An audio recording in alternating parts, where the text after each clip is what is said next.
Mungu hajatuumba sawa. Mungu hajatuumba sawa hata kidogo. So kwa nini unahangaika sana na neema ya mtu mwingine?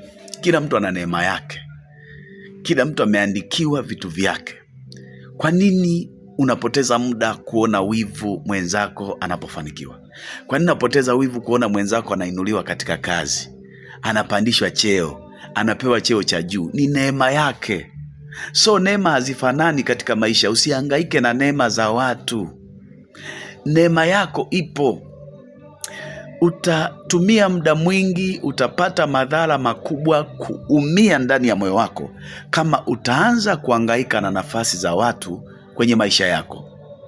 Mungu amegawa. Kuna vitu huwezi kuvipata, hata ungenuna, ungevimba, huwezi kuvipata. Hata ungewaza, hata ungechukia, ungekasirika, ungeona wivu, kamwe huwezi kuvipata. Mwache huyo, ameandikiwa. Ameandikiwa. Ndio maana anainuliwa, ameandikiwa.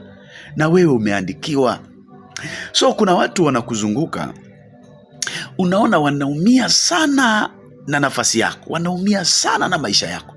Ikiwa ni kazini, wanateseka sana.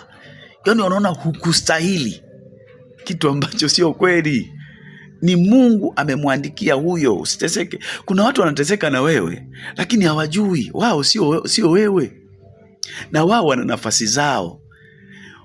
Kwa kweli, kama wewe ni miongoni mwa watu hao, kama ni miongoni mwa watu ambao unateseka sana na nafasi za watu, mimi nikwambie, hiyo neema sio yako. Utaumia bure, utapata ugonjwa wa moyo bure. Acha. Mimi nakwambia acha kabisa. Mungu ameandika kwa ajili ya huyo, anainuliwa na ameandikiwa yeye. Na wewe kuna nafasi yako, kuna vitu ambavyo utafanya, utapata, huyo atakuwa navyo, hawezi kuwa navyo. Kwa hiyo usiteseke sana kwa nafasi za wengine, usiteseke sana kwa maendeleo ya wengine, usiteseke sana kwa ajili ya riziki za wengine. Utaumia. Kubali kwamba hii ni dunia, kuna milima na mabonde.